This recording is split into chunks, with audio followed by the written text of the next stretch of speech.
ഞാൻ ബാങ്കിൽ പോണേട്ടാ ഇന്നലെ മറ്റേ ചെക്ക് കൊടുത്തത് അത് ക്ലിയർ ആയിട്ടില്ലെന്ന് നോക്കാൻ വേണ്ടിട്ട് പോകണം. എന്താണ്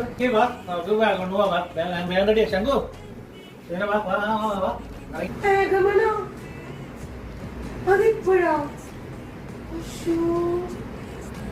ഡ്രസ് പാക്കിട്ടെ. ഏട്ടൻ്റെ ഒരു പ്രോബ്ലം എന്താണെന്നറിയാമോ? ഏട്ടൻ ഇങ്ങനെ ബഹളം വെച്ചോണ്ടിരിക്കും. ഇപ്പൊ വാഗമൺ പോവാന്നും പറഞ്ഞ് പെട്ടെന്ന് വന്ന് ഡ്രസ്സൊക്കെ എടുത്ത് വെക്കണ്ടേ, അതിനുള്ളൊരു സൗകര്യം തരൂല. ചുമ്മാതെ അവിടെ റോട്ടിൽ നിന്നുകൊണ്ട് വാ വാ വാന്ന് വിളിച്ചുകൊണ്ടിരിക്കുക. എന്നിട്ട് നമ്മളിങ്ങനെ ദേഷ്യപ്പെടുത്തിയിട്ട് വീട്ടിൽ നിന്ന് ഇറക്കുള്ളൂ.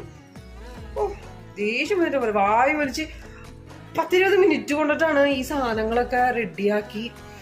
ഡ്രസ്സാണെങ്കിൽ കുറെ അലക്കാനായിട്ട് ഞാൻ സാറ്റർഡേ സൺഡേ ഫുൾ അലക്കി തീർക്കാന്നൊക്കെ വിചാരിച്ചതാ. ഉള്ളത് പിറക്കി എടുത്തിട്ടുണ്ട്. സത്യം പറഞ്ഞ വൃത്തിയുള്ള ഒരു ഡ്രസ്സും ഇല്ല. എന്തൊക്കെയോ എടുത്ത് വാരി ബാഗിനകത്ത് ഇട്ടിട്ടുണ്ട്. അപ്പൊ ഇനി നമുക്ക് ട്രാവലിന്റെ സമയത്ത് ബാക്കിയുള്ള വീഡിയോസ് ഇടാം.